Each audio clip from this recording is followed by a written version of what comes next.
sekali. Sobat Kepo, kalian tahu nggak sih berapa tinggi Gunung Everest?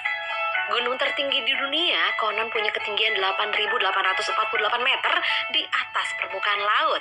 Pertanyaannya, gimana ya cara ngukurnya? Nah, kan jadi kepikiran. Tinggi banget kan tuh? Pakai penggaris sebesar apa ya ngukurnya?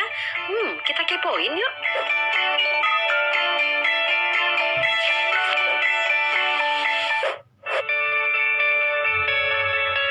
Upaya mengukur tinggi gunung baru tercetus pada abad ke-19.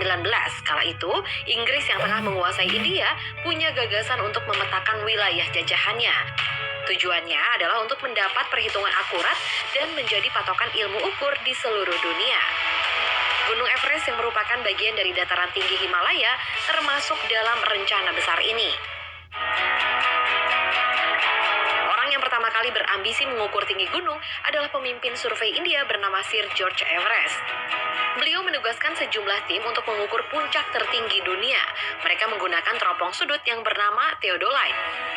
Cara mengukur puncak gunung pada masa lampau adalah menggunakan matematika dasar. Lebih tepatnya dengan ilmu trigonometri yang Sobat Kepo pelajari di bangku sekolah. Itu loh yang ada istilah sinus, kosinus, juga tangen. Sin, kos, tan. Jadi mereka menghitung sudut segitiga menggunakan teropong khusus hingga akhirnya menentukan tinggi sebuah gunung. Gunung Everest pertama kali selesai diukur pada tahun 1856. Namanya mengadopsi nama pemimpin survei yaitu Letnan George Everest. Uniknya nih Sobat Kepo, George Everest tidak pernah sekalipun melihat gunung yang menggunakan namanya. Selama menjabat, ia lebih sering bertugas di kantor yang jauh dari Himalaya. Sekedar catatan nih Sobat Kepo, sebenarnya tinggi sebuah gunung tidak pernah benar-benar tepat. Kenapa? Karena mereka menggunakan permukaan laut sebagai dasar perhitungan. Sobat Kepo tahu kan kalau laut tidak selalu datar, kondisinya selalu berombak dan tidak benar-benar setara di seluruh tempat. Patokan MDPL yang dipakai para fisikawan yang merupakan perkiraan yang dihitung sedemikian rupa. Beruntunglah karena Sobat Kepo hidup di era modern. Karena saat ini mengukur tinggi gunung sudah jauh lebih mudah. Dasarnya sih tetap sama, yaitu menggunakan prinsip dasar sudut segitiga. Tapi alat ukurnya sudah semakin canggih, misalnya dengan bantuan satelit atau altimeter. Tinggal masukin data, terus dihitung deh sama komputer.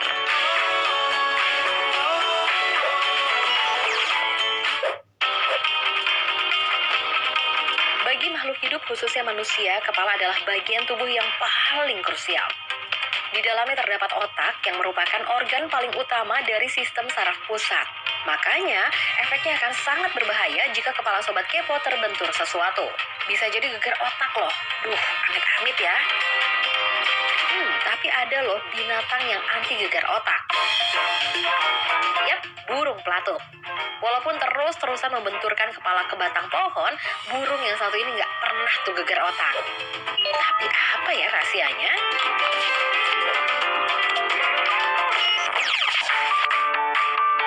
Woodpecker atau yang bernama Latin Picus adalah burung yang biasanya mencari makan dengan mematuk pohon tempat tinggal bayi serangga.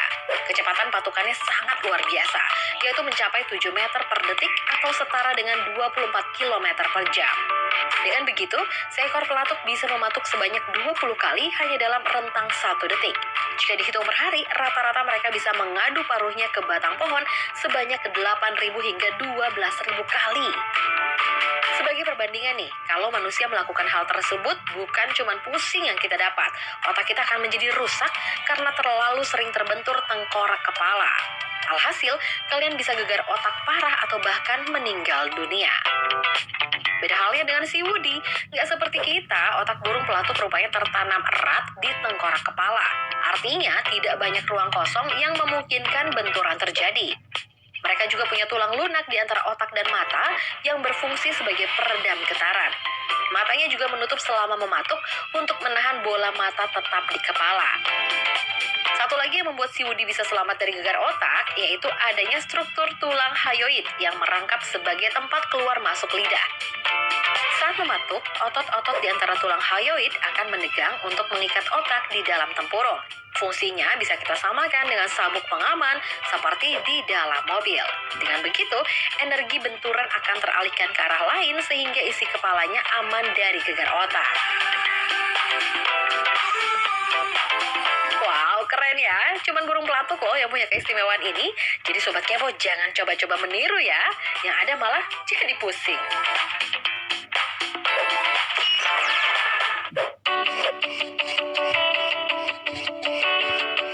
Sebuah warna memang menjadi salah satu hal yang gampang diingat.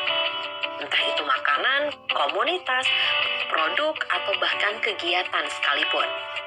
Dari sekian banyak warna, hitam merupakan warna yang khas dengan hal misterius. Salah satunya ketika dalam upacara pemakaman atau bahkan menjadi simbol untuk menandakan rasa berkabung. Ada apa sebenarnya dengan warna hitam ini? Kenapa warna ini identik dengan rasa duka?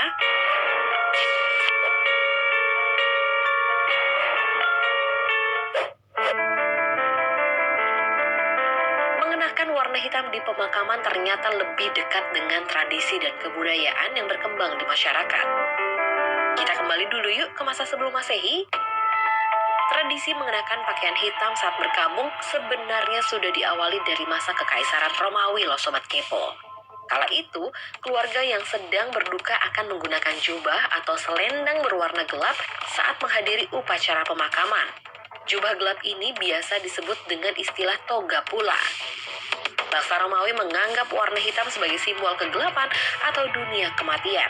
Sehingga warna tersebut akhirnya identik dengan pemakaman untuk mengantar jenazah ke alam baka. Warna hitam yang identik dengan suasana berkabung kian dipopulerkan oleh Ratu Victoria dari Kerajaan Inggris. Sang ratu mulai mengenakan gaun serba hitam saat menghadiri pemakaman suaminya yaitu Pangeran Albert pada tahun 1861. Karena merasakan duka yang begitu mendalam, beliau akhirnya selalu mengenakan gaun berwarna gelap pekat hingga akhir hayatnya. Total, Ratu Victoria berkabung selama 40 tahun setelah sang suami meninggal dunia.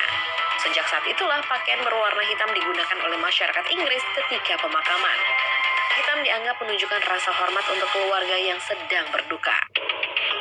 Bahkan saat Ratu Victoria meninggal dunia, seluruh warga di negara Britania Raya mengenakan pakaian serba hitam sebagai simbol penghormatan terakhir.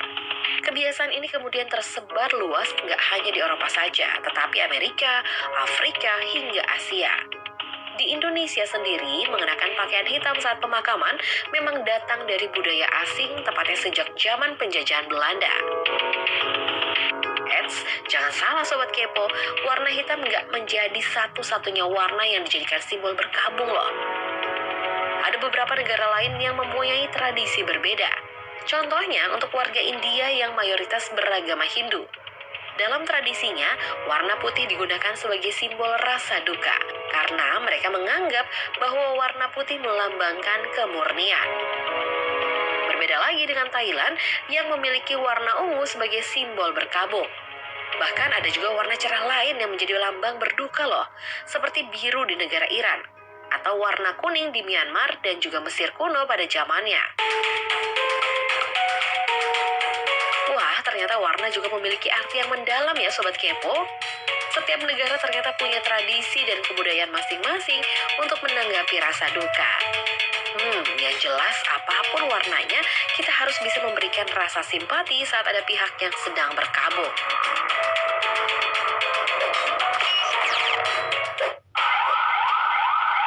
Ada yang terbalik tapi bukan baju, tapi tulisan pada mobil ambulan.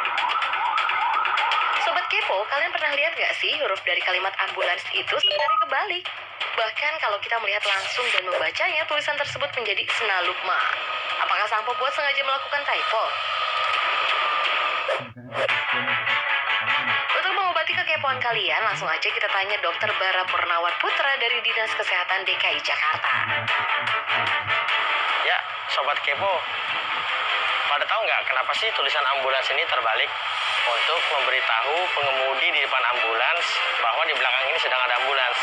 Jadi pengemudi di depan ambulans, begitu kita menyalakan sirine dan rotator, dia akan melihat ke spion. Nah, di spion itulah terlihat dan terbaca jelas tulisan ambulan. prinsipnya, sifat bayangan kaca spion seperti cermin datar pada umumnya, yakni maya dan terbalik. Artinya, bayangan yang terpantul dari cahaya di posisi kiri bisa terlihat berada di sebelah kanan. Begitu pula sebaliknya. Begitupun dengan sejarahnya. Kehadiran ambulan tidak lepas dari peristiwa kelam peradaban manusia, apalagi kalau bukan perang dunia. Ambulans dulunya berbentuk kereta dan ditarik oleh kuda loh Sobat Kepo. Sekitar tahun 1899 sudah mulai ada ambulans bermotor di dunia. Pertama itu di Amerika. PMI pada tahun 1945, Presiden Soekarno memerintahkan agar dibentuk Badan Palang Merah di Indonesia. Nah, tahun 17 September 1945 berdirilah PMI di Indonesia. Tentunya dengan perlengkapan ambulansnya juga. Dalam satu unit mobil ambulans bisa terdiri dari seorang driver, perawat, atau seorang dokter. Bahkan seorang driver juga harus memiliki kemampuan khusus loh Sobat Kepo. Nah, untuk ambulans itu sendiri ada medis dan non-medis. Yang non-medis itu misalkan pengemudi ya.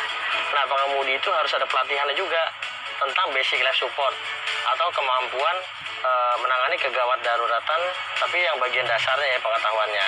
Itu harus basic life support. Yang kedua ada defensive driving. Nah, defensive driving adalah keamanan berkendara untuk ambulans. Kalau untuk tenaga medisnya minimal banget teman-teman perawat. Ada juga yang isinya ada dokter juga. Masing-masing ada spesifikasinya pelatihan, basic trauma cardiac life support untuk perawat, dan kalau untuk dokter, advanced trauma cardiac life support. Sobat Kepo pasti bertanya-tanya, apa benar bunyi sirine pada ambulans memiliki fungsi dan makna yang berbeda mengenai kondisi pasien yang dibawa? Ternyata itu semua tidak tepat ya Sobat Kepo. Dinas Kesehatan Teknis Ambulans Gawat Darurat DKI Jakarta menegaskan, fungsi bunyi sirine ambulans sebenarnya diciptakan agar tidak menimbulkan kepanikan bagi pasien yang dibawa maupun pengendara lainnya. Jadi, bunyi sirine pada ambulans bukan untuk mengindikasikan tipe-tipe riwayat penyakit kondisi pasien seperti yang selama ini beredar di media sosial. Jadi ada macam-macam bunyi sirine dan itu ada etikanya. Sebaiknya bila sebelum ada pasien itu silakan nyalakan sirine atau menuju ke fasilitas kesehatan. Namun bila sudah ada pasien itu tidak cukup menyalakan sirine. Kalaupun sirine itu dinyalakan pun itu tidak perlu kencang-kencang. Karena apa? Sirine itu akan mempengaruhi psikis pasien. Jadi pasien udah sakit dibikin nggak nyaman lagi itu kasihan. Jadi kita harus membuat pasien tersebut nyaman. Yang penting masyarakat tahu bahwa ambulans itu akan lewat dengan lampu rotari dan klakson aja cukup. Kita seragam ambulans gawat darurat DKI Jakarta itu pakai bunyi halo. Nah seperti ini bunyi halo ya. Satu lagi nih Sobat Kepo, ternyata ambulans gratis yang dimiliki oleh Dinas Kesehatan DKI Jakarta tidak hanya mobil saja loh, melainkan ambulans motor. Eits, tapi jangan salah ya, ambulans motor ini bukan digunakan untuk mengangkut pasien, tapi untuk memberikan pertolongan pertama bagi pasien yang tempatnya tidak bisa dijangkau oleh ambulans mobil. Bagaimana Sobat Kepo? Sekarang kita jadi paham kan kenapa huruf pada mobil ambulans terbalik? Bukan typo ya, apalagi salah ketik.